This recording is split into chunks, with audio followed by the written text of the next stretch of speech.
Life is never going to be something that you figure out and then you become happy. Happiness is something that gives you clarity. Action is something that gives you clarity. Thinking and contemplating, these are ways of appreciating things we already understand.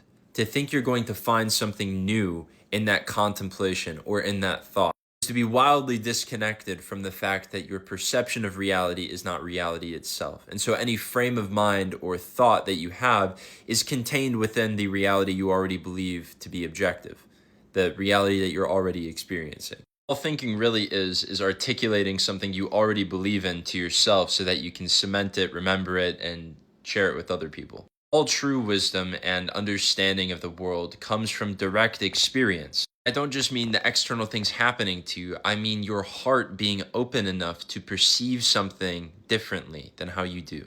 Recently, I've been reading this book by Mark Nepo called The Book of Awakening. And he has this passage on this quote, love at first sight. And he says, we've really lost the meaning behind this. Love at first sight isn't about this infatuation that eventually fades. It's literally about how on our first time looking at things, interacting with things, we have this God sight.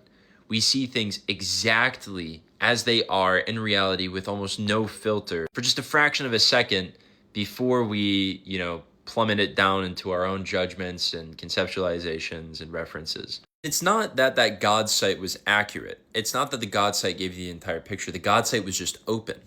It was a moment of openness where a single sliver of the true nature of that thing was presented to you in its raw, natural form. Learning to practice this God sight, learning to practice this form of openness to experience, to exploring a new possible reality. This is what makes us happy. And it's also just the best definition of happiness, this total openness and flow with the nature of things as they are phenomenologically. It is to say, you are not just accepting the natural, external, physical events as they come, but you're also accepting your moment-to-moment perception of those things and the ever-changing nature of that perception. Truth comes not as a definition, but as a flux, because it is something that we receive, not something that we create or cement or articulate. In every single moment, truth is being created and destroyed over and over and over again, similarly to the way that a candle looks like it has this consistent flame, yet if you look at a candle in slow motion, it is constantly flickering.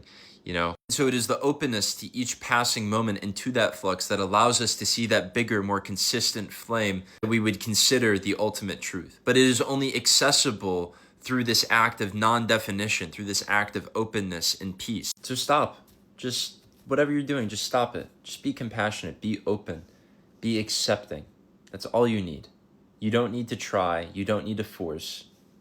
Just receive what's already there.